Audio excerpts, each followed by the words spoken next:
औज़ुबिल्लाहिमिनश्शैतानिर्रजीम बिस्मिल्लाहिर्रहमानिर्रहीम। मां आहियां मोहम्मद सुलेमान आरी जो अॼु 20 अप्रैल 2025 जो ॾियारो आहे ऐं हस्बे मामूल असां हिकु दफ़ो ॿीहर वरी मौजूदु आहियूं साईं अली रज़ा आरी जो साहब जन सां।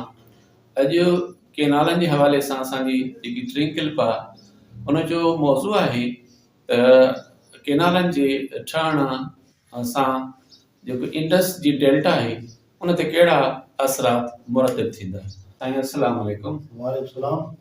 मां बतायो सलाम। वालेकुम सलाम। अली रज़ा साहब, ही जेकी केनाल जेकॾहिं इंडस ते ठहनि था ऐं जुड़नि था त उन जे जुड़ण सां जेकी इंडस जी डेल्टा आहे उन ते केतिरा असरात मुरतब थींदा। दुनिया में टिनि शयुनि जो जेकॾहिं नुक़सानु थिए त उन जो माण्हू अज़ाब नथो करे सघे। हिकिड़ो वक़्तु, ॿी माउ जी डेथ, टियों वतन। इहे इन्हनि जो नुक़सानु थी थो वञे, इन जो अज़ाबो इंसान न करे सघंदो। ही BBC जो नुमाइंदो आहे वसतुल्ला, उन हिकिड़े कालम में लिखियो त ही दुनिया जी ॿियो नंबर डेल्टा आहे, इंडस डेल्टा। ऐं उन डेल्टा में अमेरिकन में बि जेके दरिया डेल्टा आहे, मिस्र जी डेल्टा आहे, गंगा जमुना, इन्हनि जा जेके दरिया आहिनि इन्हनि जी बि फितरती कुदरती तौर हिकिड़ी डेल्टा आहे। हाणे ही 91 जेके मुआइदो हुयो उन में तय थियल हो त ही हेतिरो हिसो असांखे डेल्टा खे उन में 4 मिलियन फुट पाणी हुयो, उहो असांखे ॾियणो आहे। हाणे उहो बहस कंदा आहिनि ऐं पंहिंजी दलील ॾींदा आहिनि, मंतक़ ॿुधाईंदा आहिनि त उहो पाणी समुंड में ज़ाया थो थिए। इहो समुंड में ज़ाया कोन थो थिए, इहा असांजी फितरती हिकिड़ी डेल्टा आहे जंहिंखे असांजो मिठो पाणी जी हिकिड़ी मतिलबु मिठे पाणी ऐं कोड़े पाणी जो मिलाप जिते थिए थो। हा, उन में असांजा जाम शोरे खां वठी कराची हेॾे असांजा 2 ज़िला आहिनि, ठट्टो, बदीन ऐं सिजावर। इन्हनि ते घटि में घटि 2 करोड़ माण्हू आबाद आहिनि इन डेल्टा ते। हाणे 2 करोड़नि जे पाणी मिठे न हुजण जे करे हुननि जी ज़िंदगीअ ते हिकिड़ो हेॾा सारा हिकिड़ा असरात पवनि था। 1833 में हिते जेका डेल्टा हुई इन्हनि ते ठट्टे ऐं बदीन ते 12,000 स्क्वायर फुट।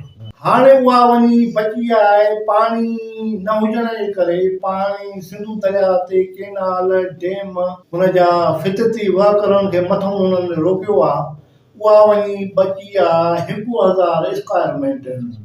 बाक़ी हेॾी सारी जेका डेल्टा आहे उहा मुकमल तौर ख़तमु ऐं बर्बाद थी वई आहे। ऋग्वेद हिकिड़ो मज़हबी हिकिड़ो किताबु आहे, उहो दुनिया जो क़दीम तरीन किताबु आहे। उन में लिखियलु आहे सिंधु दरिया जो पाणी माउ जे छातीअ जे थञ जे बराबरि आहे। हाणे उहा उन्हनि अलाइकनि जे 2 करोड़ माण्हुनि मां जेकॾहिं तव्हां थञ माउ जी खसे वञो त उन मासूम ॿार जी उन माण्हूअ जी कैफ़ियत छा हूंदी। उन वक़्तु लखे माण्हू उतां शिफ्ट थी विया, न त इहे इन पटे ते हिकिड़ी ख़ुशहाल माण्हू हूंदा। हज़ारे टन हिते मछी मरंदी, तमर जा ॿेड़ा हूंदा ऐं वॾी हिकिड़ी माहिगिरी हूंदी ऐं इहे 2 हिकिड़ा असांजा हिते वॾा पोर्ट हूंदा सॼी दुनिया सां केटी बंदर, हिकिड़ो हिते वापारु थींदो। उहो सॼो हिकिड़ो सिस्टम आहे उहो असांजो ख़तमु थी वियो आहे। शाबस आहे असांजे सिंधी चैनलुनि खे जेके उहो पंहिंजे कैमरा जे अख सां असांजे माण्हुनि खे आगाही था ॾियनि। ऐं हू उते हिन वक़्तु लॻभॻि 48, 51, 52 टेम्परेचर आहे। हुननि जूं औरतूं 6 किलोमीटर 12 किलोमीटर पंधु करे किथों वञी मिठो पाणी भरे थियूं अचनि। ऐं इहा केॾी न हिकिड़ी हेॾे 21वीं सदीअ जे दौर में हुननि जी जेका ज़िंदगी आहे केॾी न हुननि जी मुतासिर थी थिए। हाणे इहा आहे हिकिड़ी असांजी इंडस डेल्टा जी मुख़्तसर कहाणी। अली रज़ा आरी साहब जिन पंहिंजे ख़्यालनि जो इज़हार कयो, सर तव्हांजी महिरबानी।